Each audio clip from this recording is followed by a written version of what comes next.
إن الحمد لله نحمده ونستعينه ونستغفره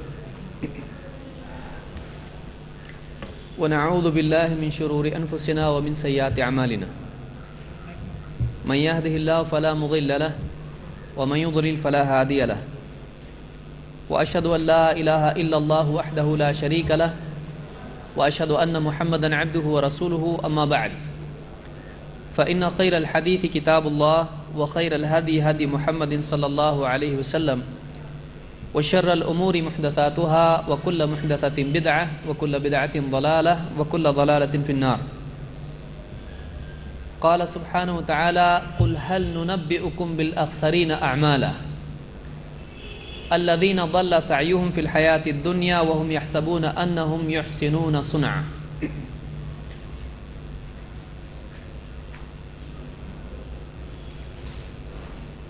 آج ایک خاص مقصد سے ہم سب یہاں جمع ہیں اور یہ دن بھر کا آج اجتماع اور ایک تربیتی کورس ہے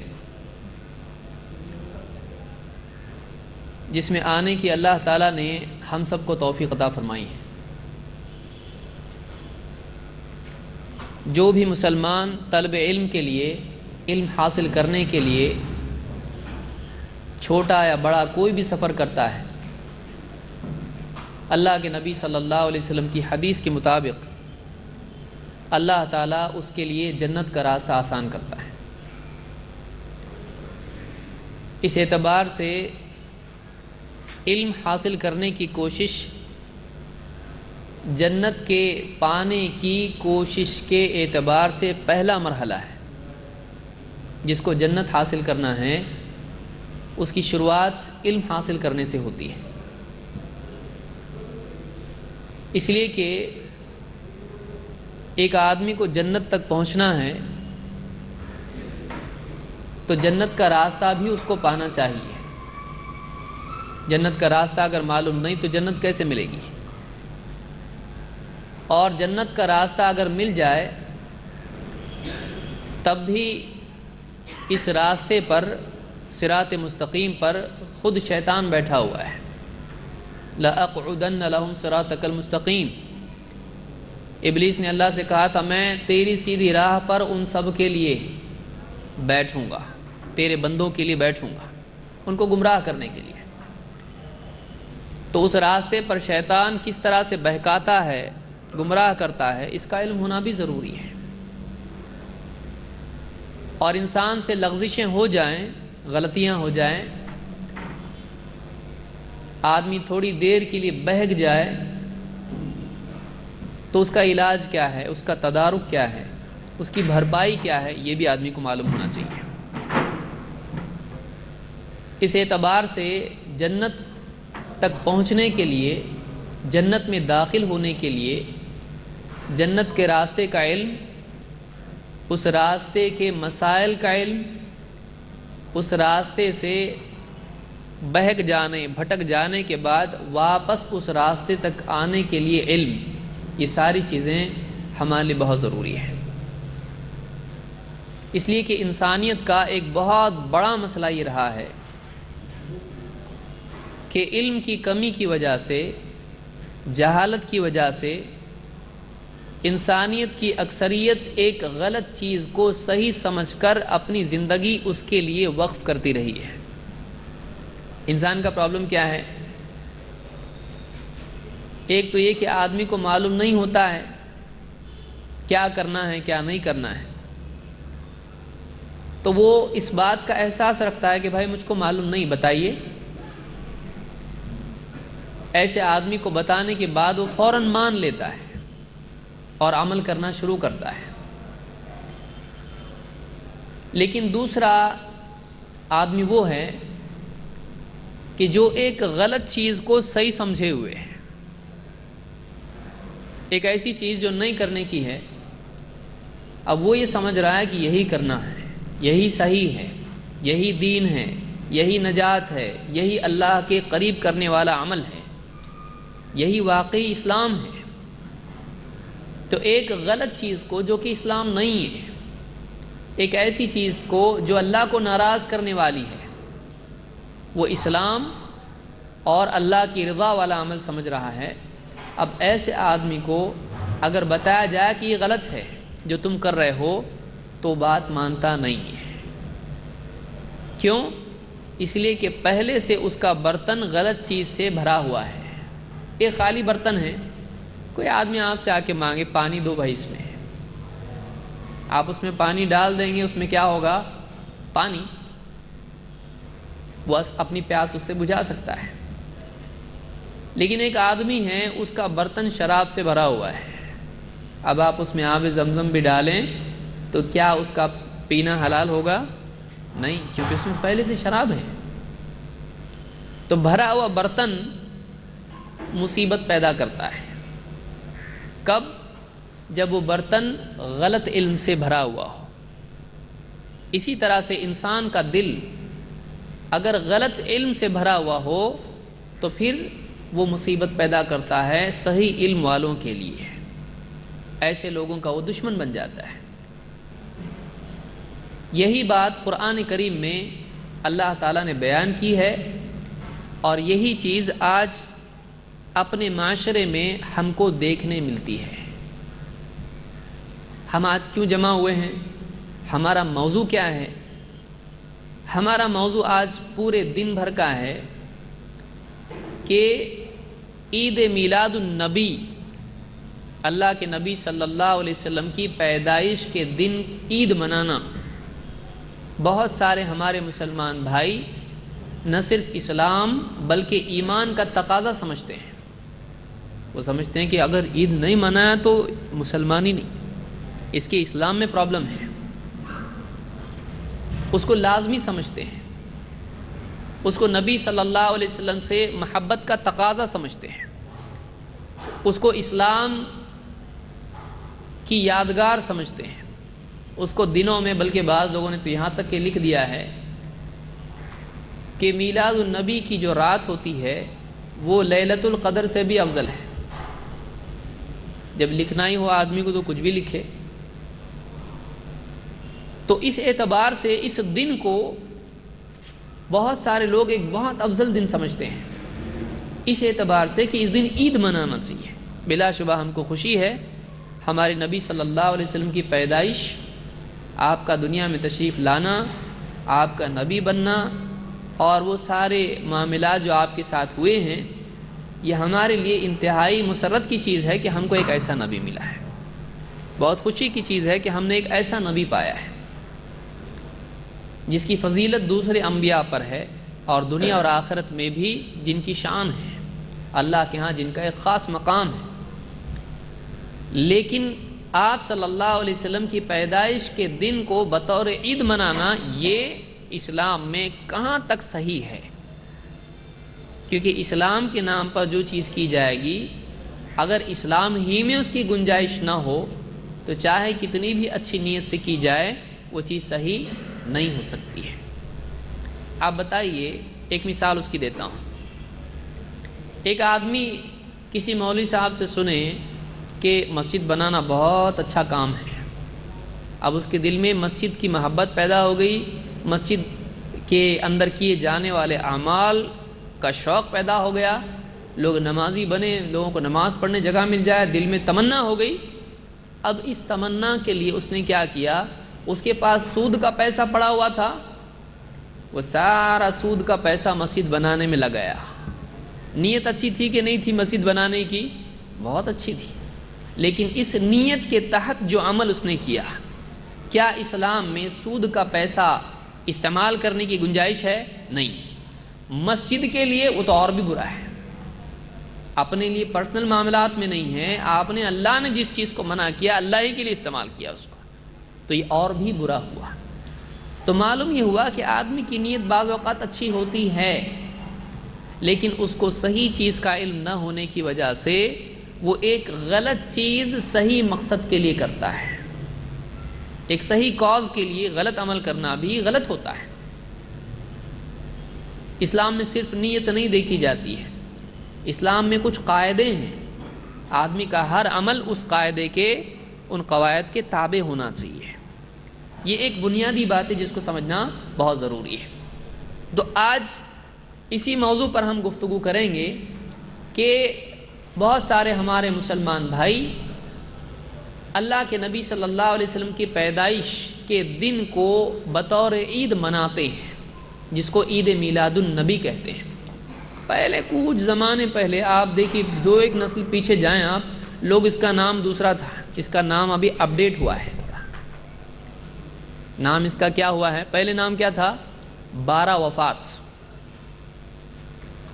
آپ بہت سارے لوگوں کے لیے نام نیا ہے 12 وفات، لیکن پرانوں کے لیے عید میلاد النبی نیا نام ہے۔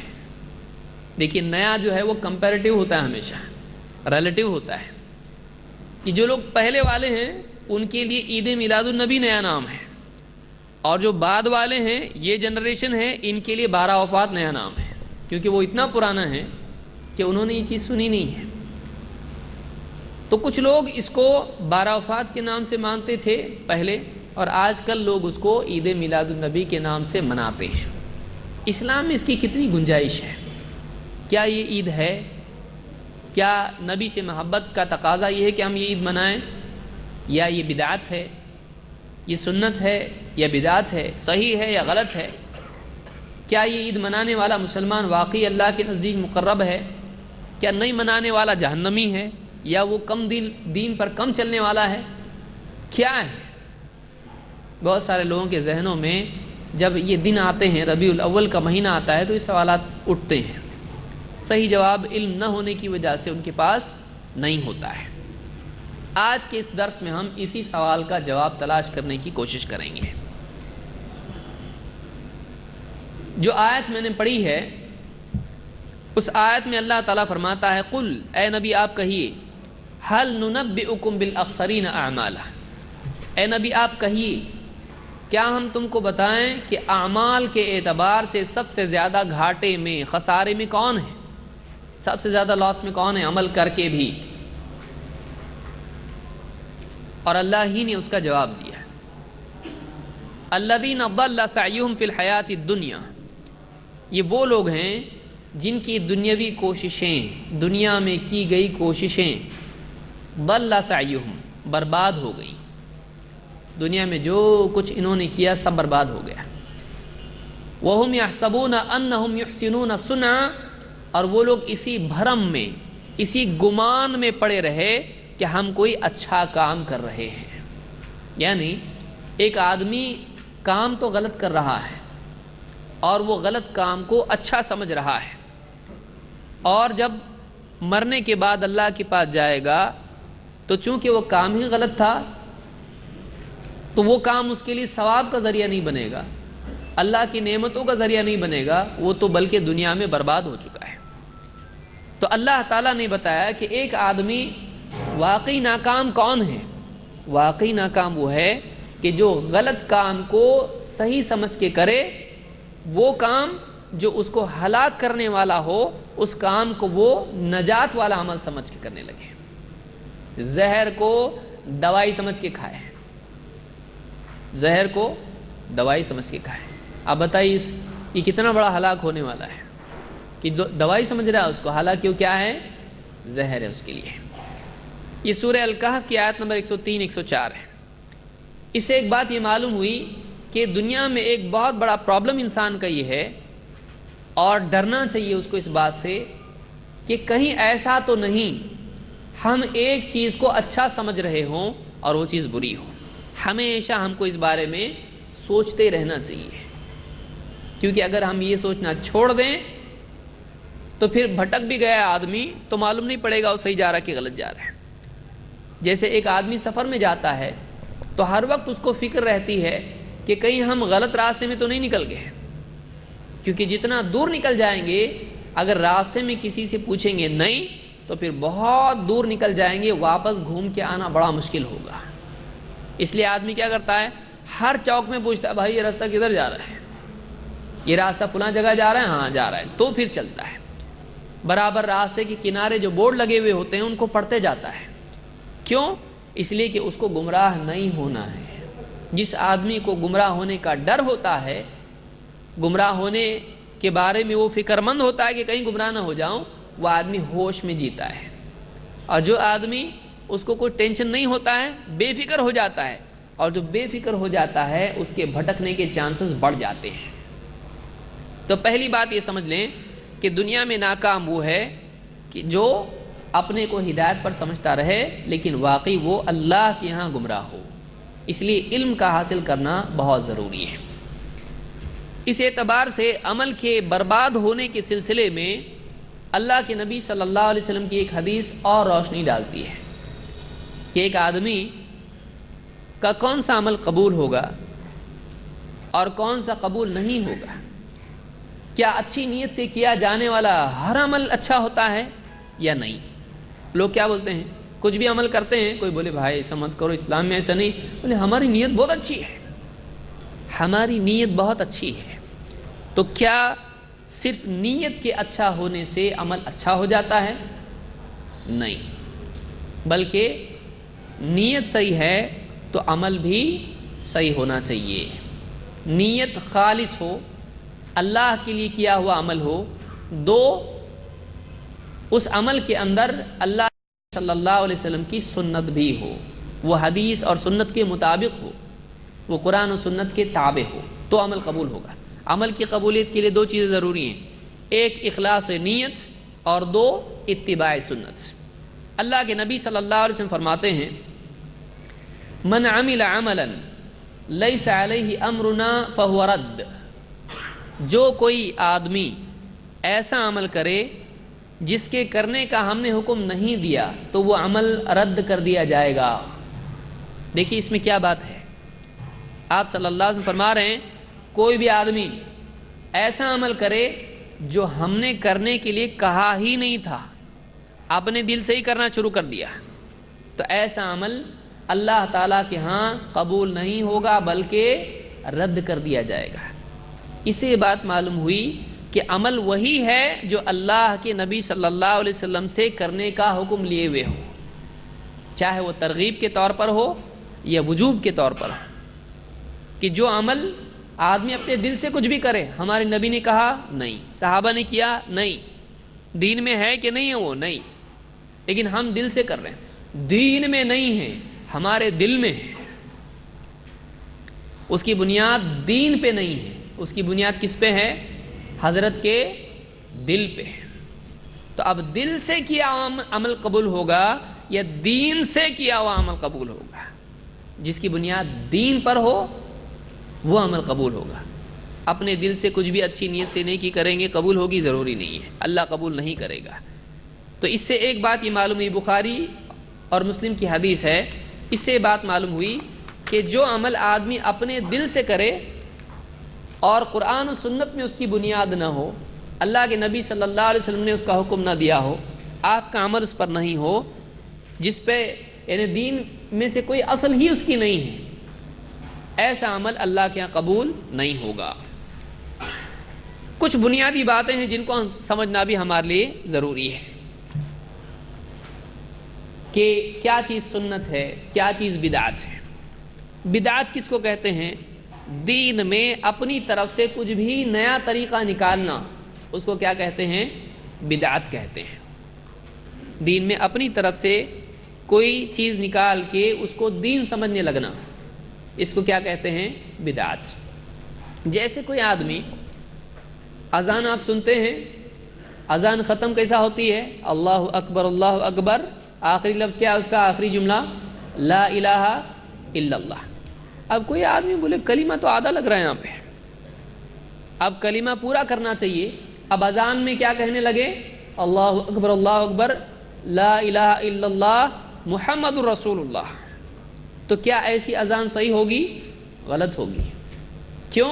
اس لیے کہ اذان کا آخری جملہ کیا ہونا چاہیے؟ لا الہ الا اللہ۔ ایسا کیوں؟ ہمارے نبی صلی اللہ علیہ وسلم نے ایسی ہی اذان ہم کو سکھائی ہے، تو جیسا سکھایا ویسا عمل کرنا چاہیے۔ اب اپنی طرف سے اس میں کوئی بڑھا دے الفاظ تو کیا ہو جائے گی؟ بدعت، دین میں نیا عمل، اور وہ گناہ ہے، اللہ اس پر ثواب نہیں دے گا بلکہ اس پر پکڑ ہے۔ اس پر گناہ ہے۔ تو سنت اور بدعات کے بارے میں کچھ بنیادی باتیں ہم دیکھیں گے۔ سب سے پہلی بات یہ ہے کہ کیا عید منانا اور بنانا ہمارا ڈپارٹمنٹ ہے؟ کیا ہم کو اللہ نے اختیار دیا جتنا چاہے عید بناؤ، بہت اچھا ہے؟ کیا ایسا ہے کہ کوئی آدمی ہے کہ ہر علاقے والے، پونا والے، بمبئی والے، ہندوستان والے اور دوسرے عرب والے اپنے اپنے حساب سے جیسا ان کا دل چاہے وہ عیدیں بنائیں؟ کیا عید بنانے کا اختیار ہم کو ہے؟ جواب اس کا یہ ہے کہ ہم اپنے دل سے عید بنا سکتے ہیں؟ نہیں۔ جتنی عید ملی وہ لے کے خوش ہو جانا، اپنی طرف سے عید منانا، اپنی طرف سے عید بنانا جائز نہیں ہے۔ اس کو ہم کہتے ہیں عید ایک توقیفی معاملہ ہے کہ جتنی عیدیں ہم کو دے دی گئی ہیں ویسا ہی ہم کو چلنا پڑے گا۔ ہم عید ایڈ کر سکتے ہیں؟ نہیں ایڈ کر سکتے ہیں۔ ہم اسلام میں اپنی طرف سے کوئی عید ڈال سکتے ہیں؟ نہیں ڈال سکتے ہیں۔ تو اب اس کی دلیل کیا ہے؟ عیدیں اللہ کی طرف سے طے ہوتی ہیں، کسی انسان کو اختیار نہیں کہ اپنی طرف سے کوئی عید بنائے۔ انس رضی اللہ تعالیٰ فرماتے ہیں قدم رسول اللہ صلی اللہ علیہ وسلم المدینہ، اللہ کے رسول صلی اللہ علیہ وسلم مدینہ ہجرت کر کے تشریف لائے، مکہ سے مدینہ آئے۔ وَلَهُمْ يَوْمَانِ يَلْعَبُونَ فِيهِمَا، تو مدینہ والے 2 دن ان کے طے تھے، ان 2 دنوں میں مدینہ والے انجوائے کرتے تھے، خوشیاں مناتے تھے، عید کے طور پر ان کو مناتے تھے۔ 2 دن تھے وہ۔ فقال ما هذان اليومان، اللہ کے نبی صلی اللہ علیہ وسلم نے پوچھا یہ 2 دن تمہارے، یہ 2 دن کیا چیز ہے؟ نے کہا کہ 2 دن ہیں، یہ کیوں مناتے ہو؟ قالوا كنا نلعب فيهما في الجاہلیہ، جاہلیت کے زمانے ہی سے ان 2 دنوں میں ہم نلعب موج مستی کرتے تھے، خوشیاں مناتے تھے۔ فقال رسول اللہ صلی اللہ علیہ وسلم ان اللہ قد ابدلکم بہما خیرا منہما یوم الاضحی و یوم الفطر، آپ صلی اللہ علیہ وسلم نے کہا کہ اللہ تعالیٰ نے ان 2 دنوں سے بہتر 2 دن تم کو عطا فرمائے ہیں، ان کے بدلے 2 دن اللہ نے تم کو دیے ہیں۔ وہ کون سے 2 دن ہیں؟ عید الاضحیٰ اور عید الفطر، 2 عیدیں ہماری ہیں۔ ایک رمضان عید جس کو لوگ بولتے ہیں، حالانکہ وہ شوال میں ہوتی ہے، تو وہ کون سی عید ہے؟ اس کو کیا نام ہے اس کا؟ عید الفطر۔ اور دوسری عید ہے عید الاضحیٰ، جس کو غلط طور پر بہت سارے لوگ عید الضحیٰ بولتے ہیں۔ وہ کیا ہے؟ عید الاضحیٰ، جس کو ہمارے بہت سارے بکری والے کیا بولتے ہیں؟ بکری عید، اور بقر والے، گائے والے کیا بولتے ہیں؟ بقر عید۔ وہ عید کون سی ہے؟ وہ نہ بکر عید ہے نہ بقر عید ہے، وہ کون سی عید ہے؟ وہ عید الاضحیٰ ہے، عید الاضحیٰ ہے۔ تو یہ 2 عیدیں اللہ کے نبی صلی اللہ علیہ وسلم نے یہاں پر کیا کہا؟ دیکھیے، پہلے مدینہ والے 2 عیدیں مناتے تھے، آپ صلی اللہ علیہ وسلم نے کہا اللہ نے ان کے بدلے تم کو 2 عیدیں دی ہیں۔ معلوم ہوا کہ وہ 2 کینسل ہو گئے اور اب نئی 2 عیدیں آ گئی، اور دی کس نے؟ یہ دلیل ہماری ہے، عیدیں 2 دی کس نے؟ یہ اللہ نے دی ہے۔ معلوم ہوا کہ جس نے دین دیا اس نے عید بھی دی ہے۔ جیسے دین نیا نہیں لے سکتے ہیں، دین میں نہیں بڑھا سکتے ہیں، ویسے عید میں بھی بڑھا سکتے ہیں، کیونکہ عید دینے والا کون ہے؟ اللہ کے نبی صلی اللہ علیہ وسلم نے کہا میں نے تم کو عیدیں دی یا تم دوسری مناؤ؟ آپ نے یوں نہیں کہا، آپ نے کیا کہا؟ اللہ نے یہ جو تم پہلے 2 عیدیں مناتے تھے ان کے بدلے اللہ نے 2 عیدیں تم کو دی ہیں۔ تو معلوم ہوا کہ عید دینے والا کون ہے؟ اللہ تعالیٰ ہے۔ تو ہم اپنی طرف سے اللہ کا کام کر سکتے ہیں؟ نہیں کر سکتے ہیں۔ تو دین جیسے شریعت اللہ نے دی، قرآن اللہ نے دیا، نبی اللہ نے دیا، اسلام اللہ نے دیا، عید بھی اللہ نے دی ہے۔ جیسے ہم دوسرا نبی نہیں لا سکتے، جیسے ہم دوسرا قرآن نہیں لا سکتے، دوسرا اسلام نہیں لا سکتے، ہم اپنی طرف سے عید بھی لا سکتے ہیں؟ نہیں، ہم اپنی طرف سے عید نہیں لا سکتے ہیں۔ کیوں؟ عید دینا اللہ کا کام ہے، شریعت دینا اللہ کا کام ہے۔ اس حدیث کو امام احمد، ابو داؤد اور نسائی وغیرہ نے روایت کیا ہے۔ اسی طرح سے ایک حدیث میں آپ صلی اللہ، یہ صحیح روایت ہے، شیخ الالبانی نے اس کو صحیح کہا ہے۔ ایک حدیث میں اللہ کے نبی صلی اللہ علیہ وسلم نے یہ بھی کہا، ان لکل قوم عیدا، ان لکل قوم عیدا وہذا عیدنا، ہر قوم کی عید ہوتی ہے اور یہ ہماری عید ہے۔ یہ کن دنوں میں آپ نے کہا؟ عید الاضحیٰ کے بعد میں ایام مینا ہوتے ہیں، ایام مینا میں اللہ کے نبی صلی اللہ علیہ وسلم نے یہ بات کہی، مینا کے دنوں میں آپ نے یہ بات کہی، ایام التشریق جن کو کہتے ہیں۔ آپ نے کہا کہ ہر قوم کی عید ہوتی ہے، دوسرے بھی اپنی اپنی عید مناتے ہیں، ہماری عید یہ ہے۔ تو معلوم ہوا کہ آپ صلی اللہ علیہ وسلم نے یہ نہیں کہا تم بھی اپنی اپنی کچھ بھی عید منا لیا کرو، تمہارا جب خوشی کا موقع ہو تم عید بنا لیا کرو، یہ کہا نہیں، یہ ہماری عید ہے۔ تو اب آپ صلی اللہ علیہ وسلم نے عیدیں طے کر دی ہیں، اب کسی مسلمان کے لیے گنجائش نہیں کہ وہ اپنی طرف سے ایک عید ایڈ کر دے۔ کیا ہمارے نبی کی پیدائش کا دن ہے، اس کو بھی ہم عید بنا لیں گے؟ کیوں؟ اتنے بڑے نبی۔ پھر کل کو کوئی آئے گا، فلانے مولوی صاحب امام بخاری ہیں، ان کی بھی عید کا دن منایا جائے، ان کی پیدائش۔ کوئی آئے گا کہے گا امام ابو حنیفہ کی پیدائش ہے، اس کو بھی منا لو۔ کوئی کہے گا ہمارے نانا جان بہت بڑے عالم تھے، پورے گاؤں میں ان کی چلتی تھی، ان کی کتابیں لکھی ہوئی ہیں، ان کی داڑھی بہت لمبی تھی، جبہ اس سے لمبا تھا، اب بہت اللہ والے تھے، ان کی بھی عید مناؤ۔ 365 دن سال کے 360 دن، بلکہ وہ بھی کم پڑیں گے، کیونکہ ایک ایک علاقے میں اگر دو ہو گئے تو دو عیدیں ایک دن میں ہو جائیں گی۔ آپ بتائیے تو اسلام میں کیا، یعنی کیا اسلام میں ایسا ہے؟ اسلام میں ایسا نہیں ہے۔ اسلام میں جو عیدیں ہیں وہ ہیں، اب نہ اس میں کمی کی جا سکتی ہے نہ اس میں بڑھایا جا سکتا ہے۔ ہاں یہ 2 عیدیں ہیں، ان کے علاوہ حدیث میں اور کون سے دن ہیں جن کو عید کہا گیا ہے؟ ایک جمعہ کا دن ہے، عرفہ کا دن ہے حاجیوں کے لیے، اور ایام التشریق ہیں، عید الاضحیٰ کے بعد کے 3 دن، بس یہ عید ہے۔ عید الاضحیٰ، عید الفطر، پھر عید الاضحیٰ کے پہلے کا دن عرفہ جس کو ہم کہتے ہیں، وہ حاجیوں کے لیے، ہمارے لیے نہیں، اور اس کے بعد کے 3 دن ایام التشریق وہ عید ہے، اور جمعہ کا دن عید ہے۔ اس کے علاوہ ہم کو اختیار نہیں کہ ہم اپنی طرف سے عید بڑھائیں۔ یہ بات اگر سمجھ میں آئی، اگر ہم درس یہاں بند کر دیے تو بھی مسئلہ ختم ہو جاتا ہے، لیکن پبلک اتنے بھی راضی ہوتی نہیں، اس لیے ہم کو اور بھی چیزیں دیکھنی پڑیں گی۔ اور آگے آئیے، ایک اور بات جاننے کی اصول کی یہ ہے کہ جیسے ہمارے نبی صلی اللہ علیہ وسلم نے جو عمل کیا ہے اس کا کرنا سنت ہے، اسی طرح سے ہمارے نبی صلی اللہ علیہ وسلم نے اگر کسی عمل کو موقع ہونے کے باوجود نہیں کیا تو نہیں کرنا بھی سنت ہے۔ کسی کام کا کرنا بھی سنت ہے اگر نبی صلی اللہ علیہ وسلم نے کیا ہے، اسی طرح سے کسی کام کا نہ کرنا بھی سنت ہے اگر آپ صلی اللہ علیہ وسلم نے وہ چھوڑا ہو تو۔ اس کی 2 مثالیں ہم دیکھیں گے۔ یعنی یہ کیوں میں کہہ رہا ہوں، بعض لوگوں سے کہا جاتا ہے بھائی یہ عید کہاں سے لائے تم؟ تو بولتے منع ہے کیا؟ یعنی عید منانا منع ہے؟ نہیں ہے، تو منانا منع نہیں ہے تو منا سکتے ہیں۔ بہت سارے لوگوں کی دلیل یہ ہوتی ہے کہ منانا منع نہیں ہے تو منا سکتے ہیں، تو وہ یہ کہتے ہیں کہ منع کی دلیل بتاؤ، لیکن ہم یہ کہتے ہیں کہ منع کی دلیل خود نبی صلی اللہ علیہ وسلم کا نہیں کرنا ہے۔ آپ نے نہیں کیا، نہیں کرنا چاہیے، بولیں گے نہیں کیا تو نہیں کرنا بھی دلیل ہے؟ ہاں، کہ جو نبی کا عمل کیا ہوا ہے وہ بھی دلیل ہے، جو نہیں کیا وہ بھی دلیل ہے۔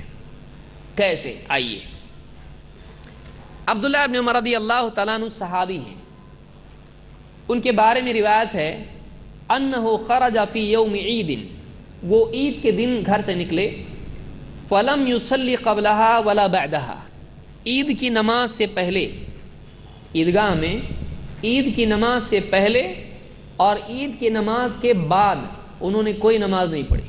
پہلے کا مطلب آپ فجر کا نہ سمجھیں، چلو عید کے دن ویسے بھی اپنے کو مشکل پڑتا ہے، چھٹی مل گئی کہ عید کی نماز کے پہلے کوئی نماز نہیں ہے۔ بہت سارے لوگ کتنے بجے اٹھتے ہیں عید کے دن؟ کیونکہ رات بھر فرارے باندھنے میں لگے ہوتے ہیں، کپڑے لانا بھاگنا ہے، وہ 2-3 تو بج جاتے اس میں، دودھ کے چکر میں اور معلوم نہیں بکروں کے چکر میں. تو اب صبح اٹھتا ہے ہڑبڑا کے، ایک دم دیکھتا ارے آج تو عید ہے،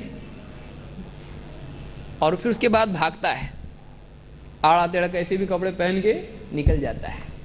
تو بہت سارے لوگوں کا ایسا ہوتا ہے.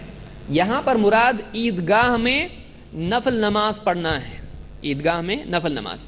تو عبداللہ ابن عمر رضی اللہ تعالیٰ عنہ نے عیدگاہ میں عید کی نماز سے پہلے بھی نماز نہیں پڑھی اور عید کی نماز کے بعد بھی کوئی نماز نہیں پڑھی.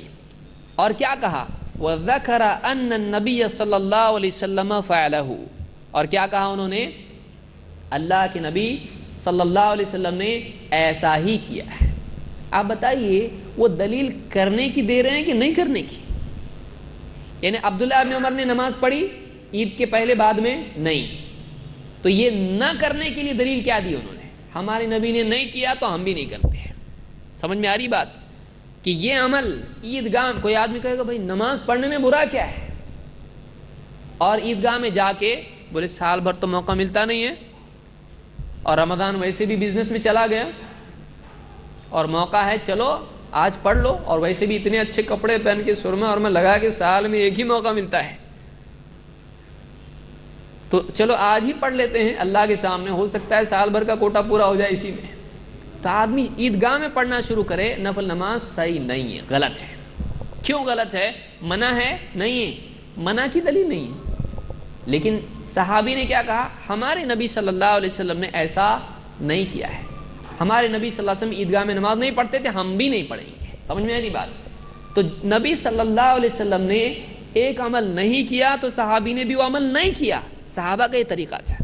یہی بات آپ عید کے بارے میں لو تو کیا پرابلم ہے؟ یہی بات اگر ہم عید کے بارے میں کہیں کہ ہمارے نبی صلی اللہ علیہ وسلم نے اپنا برتھ ڈے نہیں منایا، یہ بہت خراب لگتا بولنے کو، ہے نا؟ حالانکہ وہ کیا ہے؟ میلاد کے معنی کیا ہے؟ میلاد ولدہ سے ہے، لم یلد ولم یولد، ولد پیدا ہونا. میلاد پیدا ہونے کے وقت اور پیدا ہونے کی جگہ کو کہا جاتا ہے، اور غالب اس کا استعمال پیدا ہونے کے وقت کے لیے ہے. تو میلاد کے معنی اگر آپ ڈکشنری میں ڈھونڈیں برتھ ڈے کے ہوتے ہیں، تو ہم نبی کا برتھ ڈے منا رہے ہیں. اور بہت سارے پیارے لوگ تو اب کہتے ہیں گڈو کا برتھ ڈے منا رہے ہیں، نبی کا نہیں منانے کا. یعنی بچے کا اپنے منا رہے ہیں، بچے سے محبت ہے، نبی سے نہیں ہے محبت. جب بچے کا منا رہے تو نبی کا بھی منانا چاہیے. یہ الٹی دلیل ہو گئی. ہم بولیں گے بھائی جب نبی کا نہیں منا رہے تو گڈو کا کیوں منا رہا؟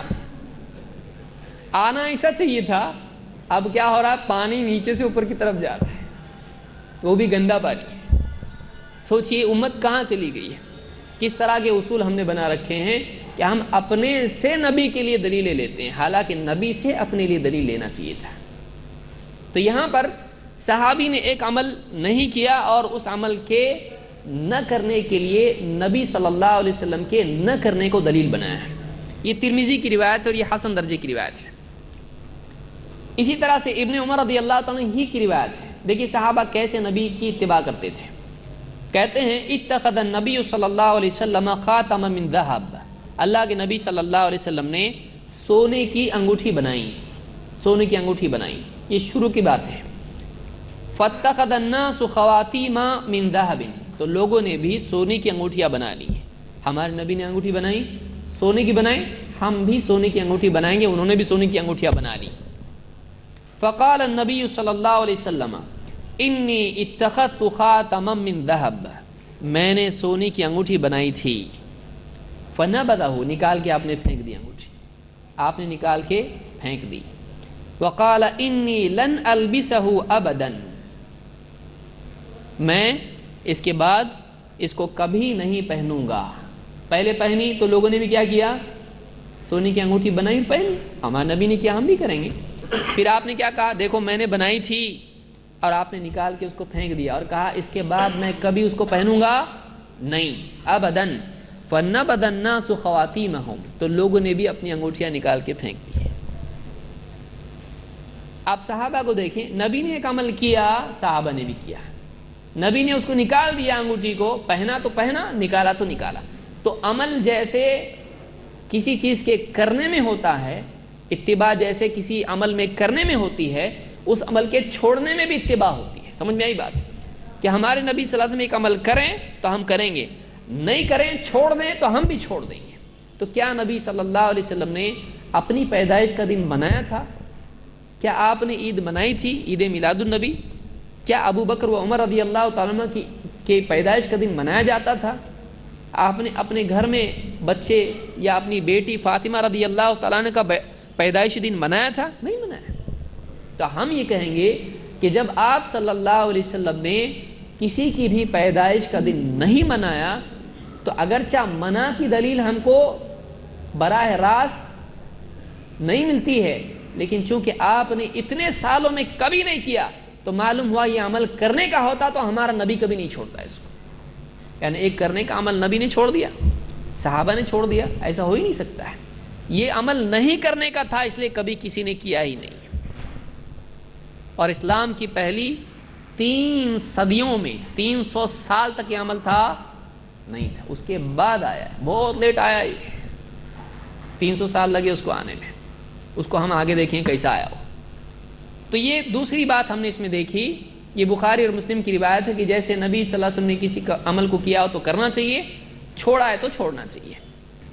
نمبر 3، بہت سارے لوگ کہتے ہیں اتنا بڑا دن ہے اور کچھ بھی نہیں کرنے کا، مطلب ان کو ایسا لگتا ہے کچھ تو کرنا چاہیے، حالانکہ روزانہ 5 ٹائم جو کرنا چاہیے وہ نہیں کرتے ہیں۔ ارے ڈیلی 5 بار کرنے کو اللہ نے کہا ہے، وہ بھی اعلان کے ساتھ، اور آج کل تو لاؤڈ سپیکر کا دور ہے، سویا بھی جاگ جائے، لیکن وہ کرنے کا کام کرتا ہے؟ نہیں کرتا ہے۔ دن میں 5 ٹائم موقع مل رہا ہے لیکن وہ نہیں کرتا ہے، اور جو چیز نہیں کرنے کی ہے وہ اتنے دھوم دھام سے کرتا ہے کہ یعنی اس میں کتنی غلط چیزیں شریک ہو جاتی ہیں، شامل ہو جاتی ہیں۔ تو کچھ لوگ کہتے ہیں اتنا بڑا دن ہے کچھ تو کرنا چاہیے نا۔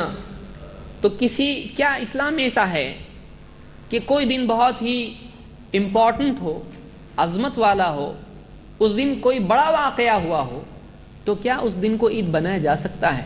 کہ کسی دن اسلامی تاریخ میں کوئی ایک بہت بڑا واقعہ ہوا ہو تو کیا اس دن کو عید بنا سکتے ہیں اگر وہ خوشی کا واقعہ ہو؟ آپ بتائیے جمعہ سے بڑھ کے اور کون سا دن ہو سکتا ہے؟ عید الفطر اور عید الاضحیٰ سے بھی بڑا دن جمعہ ہے۔ عید الفطر اور عید الاضحیٰ سے افضل دن جمعہ ہے، کیونکہ حدیث میں خود ہے کہ ہر وہ دن جس میں سورج طلوع ہوتا ہے جمعہ سے بڑھ کے کوئی دن نہیں ہے۔ سب سے بڑا دن کون سا ہے؟ جمعہ کا۔ اسی لیے جنت میں بھی کیا ہوگا؟ عید الفطر ہوگی، عید الاضحیٰ ہوگا، کیا ہوگا وہاں پہ؟ جمعہ وہاں بھی ہے، جمعہ وہاں بھی ہے۔ عید سب سے بڑی عید جمعہ ہے، لیکن کیا اس دن بھی عبادت کے لیے ہم اس کی دن یا رات کو خاص کر سکتے ہیں؟ نہیں، بلکہ منع آیا ہے اس بارے میں، تاکہ کوئی آدمی اس غلط فہمی میں نہ رہے کہ کسی بڑے دن کو اپنی طرف سے عبادت کے لیے خاص کیا جائے، کوئی آدمی غلط فہمی میں نہ پڑے۔ آپ نے کیا کہا؟ لا تختصوا لیلۃ الجمعہ بقیام من بین اللیالی، دوسری راتوں کے مقابلے میں جمعہ کی رات کو عبادت کے لیے، نماز کے لیے خاص مت کرو۔ ولا تخصوا یوم الجمعۃ بصیام من بین الایام، اور نہ جمعہ کے دن کو روزے کے لیے دوسرے دنوں کے مقابلے میں خاص کرو۔ یعنی سارے دن چھوڑ کے جمعہ کتنا بڑا دن ہے، چلو رات کو تہجد پڑھیں گے، یا سارے دن چھوڑ کے جمعہ کتنا بڑا دن ہے، چلو جمعہ کو روزہ رکھیں گے۔ تو جمعہ اتنا افضل دن ہے، لیکن جمعہ کی فضیلت کی وجہ سے تم خاص مت کرو اس کو روزے کے لیے یا تہجد کے لیے۔ لیکن کیا فرمایا؟ الا ان یکون فی صوم یصومہ احدکم، لیکن کسی کا معمول ہو روزے کا اور اس دن جمعہ پڑ جائے، جیسے مثال کے طور پر ایام البید ہوتے ہیں، 13، 14، 15 تاریخ ہوتی ہے اسلامی مہینوں میں، تو اس میں جمعہ آ جائے تو تم جمعہ کو روزہ رکھ سکتے ہو، معمول کے مطابق رکھ سکتے ہو۔ لیکن جمعہ کتنا بڑا دن ہے، چلو اس دن روزہ رکھتے ہیں، نہیں، تو معلوم ہوا اگر یہ قاعدہ اسلامی ہوتا کہ بڑے دن روزہ رکھا جائے، بڑے دن رات کو نماز پڑھی جائے، تو جمعہ کا دن سب سے بڑا ہوتا، اس دن تو زیادہ کرنا چاہیے تھا، لیکن اسلام میں ایسا قاعدہ نہیں ہے۔ اس کو امام مسلم نے روایت کیا ہے۔ تو ایک بات یہ معلوم ہوئی کہ کسی دن کی فضیلت کی وجہ سے اپنی طرف سے اس دن میں عبادات نہیں کی جا سکتی ہیں، اس لیے کہ بہت سارے لوگ کیا بولتے ہیں، ارے 12 ربیع الاول کو کیا کرو، جل سے جلوس دو چھوڑ کے تم لوگ کیا کرو، ایک جگہ بیٹھ کے درود شریف پڑھو، دعا کرو، صدقہ کرو، قرآن خوانی کرو، یا جو بھی کرو، نماز پڑھو۔ تو بعض لوگ کیا کرتے ہیں، اس دن کہتے ہیں ٹھیک ہے ناچ گانا مت کرو، اس دن عبادت کرو۔ تو کیا یہ قاعدہ ہے کسی دن کو اپنی طرف سے عبادت کے لیے خاص کرنا بھی بدعت ہے؟ کیونکہ اگر اس دن عبادت کرنا دین ہوتا تو اللہ کے نبی صلی اللہ علیہ وسلم، آپ کے گھر والے، آپ کی بیویاں، آپ کی بیٹی، آپ کے صحابہ یہ کرتے ہیں۔ لیکن تاریخ میں آپ نکال کے بتا دیں، صحابہ کی زندگی سے آپ نکال کے بتا دیں کہ انہوں نے 12 ربیع الاول کو یا 9 ربیع الاول کو، کیونکہ اس میں بھی اختلاف ہے کہ واقعی کون سا دن ہے۔ اب میں اس بحث میں نہیں جاؤں گا کون سا راجح ہے کہ 9 یا 12، 9 لو آپ یا 12 لو یا 13 لو، جو بھی لو، کوئی بھی تاریخ ہو نبی صلی اللہ علیہ وسلم کی پیدائش کی، کیا اس دن ہم عبادت خاص اس دن کر سکتے ہیں اس کی فضیلت کی وجہ سے؟ اگر ہے تو پھر سب سے پہلے کرنے والے کون ہوتے؟ صحابہ ہوتے، یعنی ان کو اتنی محبت نہیں تھی، ہم کو بہت زیادہ محبت ہے، اور ہم تو کتنے عبادت گزار ہیں نا۔ بستی کا آدمی امام صاحب نہیں پہچانتے، تم بھی رہتے کہ یہاں پہ؟ ہاں میں عید کو آتا، امام صاحب نہیں پہچان رہے اس کو، مسجد کے پڑوس میں رہتا ہے وہ، بولے میں صبح کو جو جاتا نا تو رات کو ہی آتا ہے، تو صبح میں آپ کو دکھتا نہیں اور رات کو بھی آپ کو دکھتا نہیں، میں جمعہ کو آتا میں یا عید کو آتا میں، یا پھر بڑی بڑی رات ہوتی اس میں آتا میں۔ تو ایسے بھی لوگ ہوتے ہیں، صحابہ اتنے عبادت گزار لوگ، ان سے بڑھ کے کون محبت کرے گا نبی صلی اللہ علیہ وسلم سے؟ ان سے بڑھ کے کون اللہ سے محبت کرنے والا، اللہ کی عبادت کرنے والا ہو سکتا ہے؟ انہوں نے نہیں کیا، کیوں نہیں کیا؟ ان کو اچھا نہیں لگتا تھا، ان کو عبادت پسند نہیں تھی، ان کو نبی سے محبت نہیں تھی، نہیں کیا انہوں نے، ہے نہیں دین میں تو کریں گی کیوں؟ نہیں کرنے کا کام نہیں کرنا ہے، اگر کرنے کا کام ہوتا تو ہم سے پہلے وہ کرتے ہیں۔ لو کان خیرا لسبقونا الیہ، اگر یہ خیر ہوتا تو ہم سے پہلے سبقت اس پر لے جاتے صحابہ۔ تو یہ بھی بات معلوم ہوئی کہ اپنی طرف سے کسی دن کو عبادت کے لیے خاص فضیلت کی بنیاد پر نہیں کر سکتے ہیں، اگر ہوتا تو جمعہ ہوتا۔ نمبر 4، کچھ لوگ بولتے ہیں اس میں برا کیا ہے، اپنی طرف سے کچھ اچھا کریں گے تو اچھا ہی ہے نا۔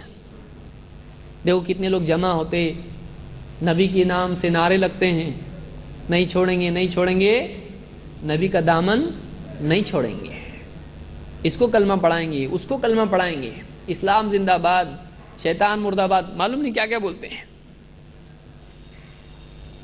اور اتنی بھیڑ رہتی ہے، لوگ جمع ہوتے ہیں، لاٹھی گھماتے ہیں، اس میں ڈسپلے ہوتا ہے، اس میں کتنا اچھا، لاٹھی کا دور ہے یہ، یعنی لاٹھی گھما کے کیا کر رہا ہے تو کیا بتا رہا ہے؟ مطلب دیکھو اسلام کتنا لڑنے والا دین ہے، تم آؤ تمہاری پٹائی کریں گے اسلام میں۔ تو دوسری قوم میں دیکھتے ہیں لوگ اوپر سے کھڑے ہو کے اپنی اپنی چھتوں سے، یہ کیا چل رہا ہے ان کا، یعنی ان کے دین میں لاٹھی گھماؤ ہے، کیا ہے یہ؟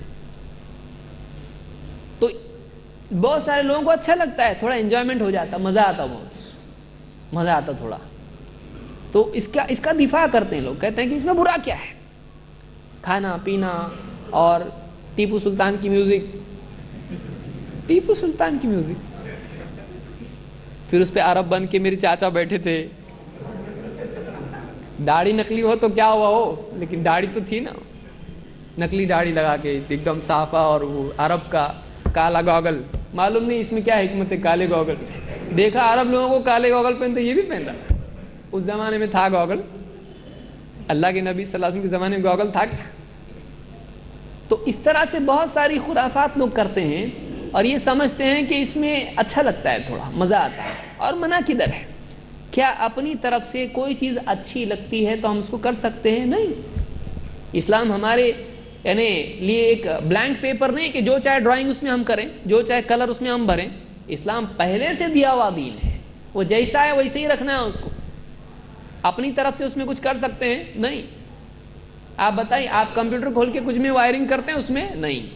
موبائل کھول کے کرتے ہیں؟ کوئی بولے اللہ ادھر تھوڑا میں اس کو اور اچھا بناتا ہوں موبائل کو، آپ کا موبائل لے کے کرنے کی کوشش کرے، بھائی وارنٹی ختم ہو جائے گی، کھولنے بھی نہیں دیتا اس کو۔ کیوں؟ جیسے ہی کھولے گا اس کی وارنٹی ختم ہو جائے گی، اور اسلام کی وارنٹی باقی رہے گی، کھول کے کتنا بھی ریپیئر کرو اس کو۔ آپ کی اسلام کی وارنٹی زندگی لائف ٹائم وارنٹی ہے اس کی، جتنا ریپیئر کرو جو چاہے کرو اس کے اندر۔ سوچیے ہم چیزوں کے بارے میں جتنے حساس ہیں، سینسٹیو ہیں، اسلام کے بارے میں ہم نہیں ہیں۔ اسلام ہمارے لیے گویا کہ تختہ مشق ہے، جو چاہے اس پہ ٹرائی کرو۔ کچھ بھی ٹرائی کرنے کا نا، دین میں کرنے کا۔ بچے کے ایجوکیشن میں اگر کوئی آدمی آ کے بولے اس کی کتابیں چھوڑو، میں نئی کتاب پڑھا رہا ہے اس کو اسکول میں، پڑھانے دے گا؟ بولے گا نہیں نہیں نہیں، اس کے ایگزام میں آنے والا ہے، دوسرا کچھ پڑھاؤ مت، جو کتاب میں وہی پڑھاؤ اس کو، جو کتاب میں وہی پڑھاؤ۔ ٹیچر اگر اس کا ٹیوشنس لینے والا اگر یہ بولے کہ میں اپنے حساب سے کچھ پڑھاتا ہوں اس کو، بولے کوئی ادھر ادھر کا پڑھاؤ مت، تم کو فیس کائے کی دے رہے ہیں ہم؟ جو اسکول میں پڑھایا جاتا ہے وہی سلیبس پڑھاؤ اس کو، دوسرا کچھ پڑھاؤ مت۔ دنیا میں اتنا احتیاط، دنیا میں اتنی فکر، اور اسلام میں آنے دو، کچھ دروازہ کھلا ہوا ہے اپنا، سب آنے دو اندر، ساری خرافات اسلام میں آنے دو۔ ہم کہاں جا رہے ہیں ہم کو سوچنا ہے۔ کیا ہم اپنی طور پر اسلام میں کچھ داخل کر سکتے ہیں؟ کچھ لوگوں نے اس کے لیے دلیل بہت ڈھونڈ کے لے کے آئے۔ دلیل کیا ہے؟ جابر بن عبداللہ رضی اللہ تعالیٰ کی روایت ہے، کہتے ہیں جاء ناس من الاعراب، کچھ لوگ دیہاتی آئے اللہ کے نبی صلی اللہ علیہ وسلم کے پاس، الی رسول اللہ صلی اللہ علیہ وسلم، علیہم الصوف، وہ اون کے کپڑے پہنے ہوئے تھے، وول جس کو ہم کہتے ہیں وولن، اون کے کپڑے پہنے ہوئے تھے۔ فرآ سوء حالہم قد اصابتہم حاجہ، اللہ کے نبی صلی اللہ علیہ وسلم نے ان کا برا حال دیکھا، غربت کا اور ان کی فاقہ اور ان کی پریشانی، تنگ حالی کو دیکھا تو آپ کو برا لگا۔ فحث الناس علی الصدقۃ، آپ نے لوگوں کو ترغیب دی صدقہ کرو، آپ نے لوگوں کو انکریج کیا، موٹیویٹ کیا، ان کو ترغیب دی صدقے کی۔ فابطؤوا عنہ، لیکن آپ کی ترغیب کے باوجود بھی لوگ اسی طرح سے رکے رہے، کوئی ری ایکشن ہی نہیں پبلک میں، کوئی پبلک کی طرف سے کوئی صدقہ آ رہا ہی نہیں۔ حتی رؤی ذلک فی وجہہ، تو آپ نے جب دیکھا کوئی بھی نہیں اٹھ رہا ہے تو آپ کو برا لگا، اور آپ کو اتنا برا لگا کہ آپ کے چہرے پر اس کا اثر دکھائی دینے لگا، کہ آپ کو بہت خراب لگ رہا ہے کہ دیکھو کوئی بھی نہیں اٹھ رہا، اور اتنے تکلیف میں لوگ ہیں، ان کو دینا چاہیے، اور لوگوں کو احساس ہی نہیں ہو رہا ہے کچھ، تو آپ کے چہرے پر ناراضگی اور غم کے اثرات دکھائی دینے لگے ہیں۔ ثم ان رجلا من الانصار جاء بسرۃ من ورق، لوگ رکے رہے، پھر ایک صاحب اٹھے، انصاری صاحب، اور ان کے ہاتھ میں ایک تھیلی تھی، اس کے اندر اس تھیلی میں کیا تھے؟ چاندی کے سکے تھے، چاندی تھا اس میں، اس زمانے میں ویسی سکے چلتے تھے، دینار اور درہم چلتے تھے، تو ان کے پاس چاندی تھی، تو وہ آئے اور انہوں نے وہ پیش کیا صدقے میں۔ ثم جاء آخر، جب وہ آئے تو جیسے کہتے ہیں نا کہ ایک مطلب خاموشی ٹوٹی، بریکنگ دی آئس جس کو بولتے ہیں، کہ اب جو نہیں دینے کا سلسلہ تھا وہ ختم ہو گیا، اب دینے کا سلسلہ شروع ہو گیا۔ پہلا آدمی آیا، ڈالا اس نے جو بھی تھا اس نے ڈال دیا، اس کے بعد دوسرا آدمی آیا، ایک کے بعد ایک لگاتار لوگ آتے شروع ہوئے۔ ثم جاء آخر ثم تتابعوا، لگاتار لوگ آنے لگے، حتی عرف السرور فی وجہہ، یہاں تک کہ اللہ کے نبی صلی اللہ علیہ وسلم کے چہرے پر خوشی کا اثر دکھائی دینے، اب خوش ہو گئے، ہاں اب کام ہو گیا ہے، غریبوں کی مدد ہو رہی ہے۔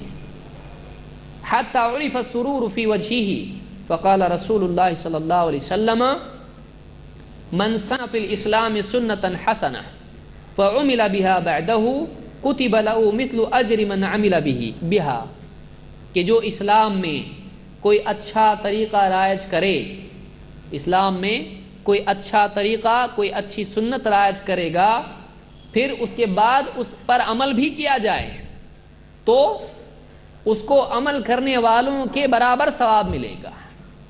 کسی نے کوئی اسلام میں اچھا طریقہ لایا، لوگوں نے اس پر عمل کیا، تو طریقہ لانے والے کے لیے کیا ہوگا؟ عمل کرنے والوں کا ثواب اس کو ملے گا۔ وَلَا يَنْقُصُ مِنْ أُجُورِهِمْ شَيْءٍ، اور عمل کرنے والوں کے اجر میں سے کوئی کمی نہیں کی جائے گی، ان کو ان کا اجر ملے گا، لیکن رستہ بتانے والے کو کیا ہوگا؟ اور ان کا بھی اجر ملے گا۔ وَمَنْ سَنَّ فِي الْإِسْلَامِ سُنَّةً سَيِّئَةً فَعُمِلَ بِهَا بَعْدَهُ، اور جو اسلام میں برا طریقہ رائج کرے اور لوگ بھی اس پر عمل کریں، کتب علیہ مثل وزر من عمل بها، عمل کرنے والوں کا گناہ بھی اس پر لکھا جائے گا۔ ولا ينقص من اوزارهم شيء، اور اس برے کام پر عمل کرنے والوں کے گناہ میں سے کوئی کمی نہیں کی جائے گی۔ ان کو گناہ تو ہے ہی ہے، اس کو زیادہ گناہ ملے گا، ان کا بھی گناہ اس کو ملے گا۔ اس کو امام مسلم نے کتاب العلم میں ذکر کیا ہے۔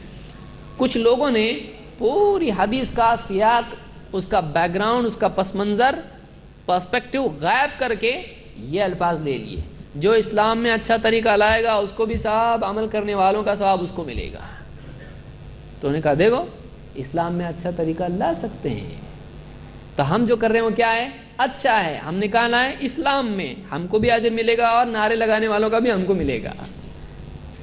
کیا یہ حدیث اس عمل کے لیے گنجائش ہے کہ کوئی بھی آدمی جس کو اچھا سمجھتا ہے وہ اسلام میں اس کو داخل کر دے اور پھر یہ سوچے کہ مجھ کو دوسروں کا ثواب بھی ملے گا عمل کرنے والوں کا؟ کیا اس کی گنجائش ہے؟ نہیں۔ علماء نے کہا اس حدیث کو آپ پورا پڑھیے مسئلہ حل ہو جاتا ہے، پورا مت پڑھیے پرابلم پیدا ہو جاتا ہے۔ حدیث میں کیا ہے؟ ایک عمل، صدقے کا عمل جو ثابت شدہ عمل ہے، آپ نے لوگوں کو ترغیب دی، لوگ نہیں آ رہے، کوئی صدقہ نہیں دے رہا ہے، ایک آدمی اٹھا اور اس نے صدقہ دیا، تو اس کے صدقہ دینے کے بعد لوگوں کو انکریجمنٹ ہوا، لوگوں کی ہمت بڑھی، لوگوں میں جذبہ پیدا ہوا، اس ایک آدمی کی شروعات کرنے کی وجہ سے دوسرے بھی ایک کے پیچھے ایک آتے گئے اور صدقہ دیتے گئے، تو وہ کیا بنا ان کے لیے نمونہ بنا۔ تو بعد میں صدقہ کرنے والوں کا ثواب بھی کس کو ملے گا؟ اس آدمی کو جس نے شروعات کی۔ تو یہاں پر سنتاً حسنہ کا معنی ہے کہ کوئی آدمی اسلام میں اسوہ حسنہ بنتا ہے، لوگوں کے لیے نمونہ بنتا ہے۔ ایک مٹی ہوئی چیز، ایک رکی ہوئی چیز، نیکی جس پر لوگ عمل نہیں کر رہے ہیں، ایک آدمی کھڑا ہوتا ہے اس پر عمل کرتا ہے، اب اس عمل کو دوسرے دیکھتے ہیں، اس پر وہ بھی عمل کرتے ہیں، تو وہ سنت جو مٹی ہوئی ہے، وہ نیک عمل جو رکا ہوا ہے، کوئی عمل نہیں کر رہا اس کے اوپر، ماحول سے نکل گیا ہو، لیکن کوئی آدمی اگر اس کو واپس سے سماج میں لاتا ہے، وہ چیز جو نبی سے ثابت ہے، نیا نہیں۔ صدقہ ثابت ہے کہ نہیں ہے؟ صدقہ کس پس منظر میں آپ نے کہا؟ صدقہ ثابت ہے لیکن لوگ عمل نہیں کر رہے اس کے اوپر، پھر ایک آدمی نے عمل کیا تو سب عمل کرنے لگ گئے۔ تو یہ پس منظر ہے کہ ایک ثابت شدہ عمل جو اسلام میں ہے لیکن لوگوں میں سے نکل گیا ہو، پھر ایک آدمی کھڑا ہو کے عمل کرے، اس کو دیکھ کے دوسرے بھی عمل کرنے لگیں، تو کیا ہوگا؟ ان کا بھی ثواب اس کو ملے گا۔ جیسے کسی ماحول میں لوگ خام خواہ کا فضول خرچی کرتے نکاح میں، اب ایک آدمی ہمت کیا، بہت مالدار تھا، اس نے کیا کیا؟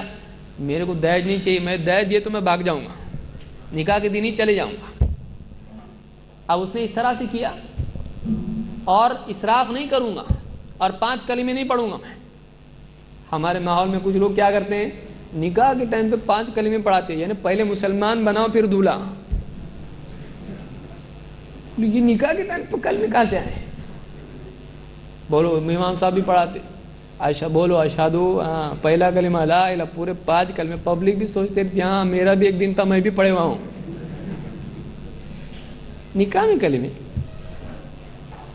اتنی ساری خرافات مسلمانوں میں، شروع میں کلمہ اور بعد میں قوالی اور گانے اور ناچ، ہے کہ نہیں؟ یہ بھی ہے۔ تو اس نے ہمت کی، دیکھا سب لوگ سماج میں نکاح میں فضول خرچی کرتے ہیں، میں نہیں کروں گا، اس نے سیدھا سادہ نکاح کیا۔ اس کو دیکھ کے دوسرے لوگ جو غریب تھے، یہ تو امیر تھا، استعداد تھی، پیسہ تھا، سب کچھ تھا اس کے پاس، ان لوگوں نے دیکھا نہیں اس نے سادہ نکاح کیا، میں بھی کروں گا۔ اس نے بھی اپنے گھر میں نوجوان نے بتایا میں بھی ایسا نہیں کروں گا، فضول خرچی نہیں کروں گا، میں سادہ نکاح کروں گا، سیدھا سادہ، کچھ لوں گا نہیں، کچھ دوں گا نہیں، ہاں مہر دوں گا خالی۔ اب ایک کے بعد ایک اس معاشرے میں سادہ نکاح کا ماحول بن گیا، تو اس کا ثواب کس کو ملے گا؟ جس نے ہمت کر کے پہلے سب سے پہل کی، وہ چیز ثابت تھی لیکن وہ چیز اس معاشرے سے نکل چکی تھی، اب پہلا عمل کرنے والا اس چیز کو اس معاشرے میں زندہ کرنے والا ہے، اس کو بھی ثواب ملے گا اور اس کو دیکھ کے عمل کرنے والوں کو بھی ان کا ثواب ملے گا۔ آج کتنی بچیاں گھروں میں بیٹھی ہوئی ہیں، وجہ کیا ہے؟ وجہ یہی، بہت بڑی وجہ اس کی یہی ہے کہ اتنی بڑی بڑی ڈیمانڈ لوگوں کی ہوتی ہے کہ ایک باپ جس کو ایک کے بعد ایک بیٹیاں ہوئی وہ کرے گا کیا؟ کیونکہ ایک نکاح ہی میں اس کی کمر ٹوٹ جاتی ہے، دوسری میں گردن کا نمبر ہوتا ہے، بتائیے کیسا معاملہ ہوگا۔ تو اس طرح سے کئی اور مثالیں بھی دی جا سکتی ہیں کہ ایک آدمی پہل کرے نیکی کی جو اسلام میں ہے، یہ نہیں کہ نیا کچھ اسلام میں لا کے داخل کرے۔ اس کی وضاحت ایک اور حدیث سے ہوتی ہے جو خود اللہ کے نبی صلی اللہ علیہ وسلم کی حدیث ہے اور اس میں آپ کا قول بیان کیا گیا ہے۔ ابن ماجہ کی روایت ہے، اللہ کے رسول صلی اللہ علیہ وسلم فرماتے ہیں، من احیا سنتا من سنتی، جو میری سنتوں میں سے کوئی سنت زندہ کرے، معلوم ہوا سنت مٹ بھی جاتی ہے۔ تو اب دیکھیے اس حدیث کو اس حدیث کی روشنی میں سمجھنا ہے۔ کیا فرما رہے ہیں؟ من احیا سنتا من سنتی، جو میری سنتوں میں سے کسی سنت کو زندہ کرے، کوئی نئی سنت یا میری سنت، سمجھ میں آ رہا ہے یہاں کیا ہے؟ سنتن حسنہ، آپ یہاں کیا فرما رہے ہیں؟ میری سنتوں میں سے کسی سنت کو زندہ کرے جو نبی سے ثابت ہونا چاہیے۔ فعمل بها الناس، تو لوگوں نے بھی اس پر عمل کرنا شروع کیا، کان لہ مثل اجر من عمل بها، تو عمل کرنے والوں کی طرح اس کو ثواب ملے گا، لا ينقص من اجورهم شيئا، اور ان کے اجر میں سے کوئی کمی نہیں کی جائے گی۔ ومن ابتدع بدعتا فعمل بها، جو آدمی بدعت نکالے دین میں، دیکھیے اب اس کی ٹکر پر کیا آ رہا ہے؟ بدعت۔ کوئی آدمی بدعت نکال، یہاں یہ کہا گیا کیا اچھی بدعت بری بدعت نہیں، بدعت بدعت ہے۔ کوئی آدمی ایسا بولتا ہے اچھا گناہ برا گناہ، بولتا کوئی بولی بہت اچھا گناہ ہے یہ بولنا ہی غلط ہے، کیونکہ حدیث میں اللہ کے نبی صلی اللہ علیہ وسلم کیا فرما رہے ہیں؟ کل بدعت ضلالہ، ہر بدعت کیا ہے؟ گمراہی ہے۔ اب کوئی آدمی بولے اچھی بدعت بری بدعت، تو وہ ایسے ہی ہے جیسے آدمی کہے اچھی گمراہی بری گمراہی، بولتا ہے کوئی، اس کو دواخانے میں بھرتی کرنا پڑے گا، عربی دواخانے میں، جہاں اس کو ریپیئر کریں کیا ہے یہ اچھی گمراہی کبھی ہوتی کیا؟ تو حدیث میں کیا ہے؟ وَمَنِ ابْتَدَعَ بِدْعَةً، جو بدعت ایجاد کرے، دین میں نیا کچھ نکالے، فَعُمِلَ بِهَا، اور لوگوں نے اس پر عمل بھی کیا، کان علیہ اوزار من عمل بها، تو جو لوگ اس بدعت پر عمل کریں گے ان کا گناہ بھی اس پر ہوگا۔ اللہ ہم سب کی حفاظت فرمائیں کہ اس چیز سے کہ ہم کسی گمراہی کا ذریعہ بنے، کہ ایک آدمی دیکھیے کتنا خطرناک معاملہ ہے، ایک غلط چیز نکال دیا اچھا سمجھ کے، لوگ عمل کرنا شروع کر دیے اس کے اوپر، ان سب کا گناہ کس کو ہوگا؟ اس پر ہوگا۔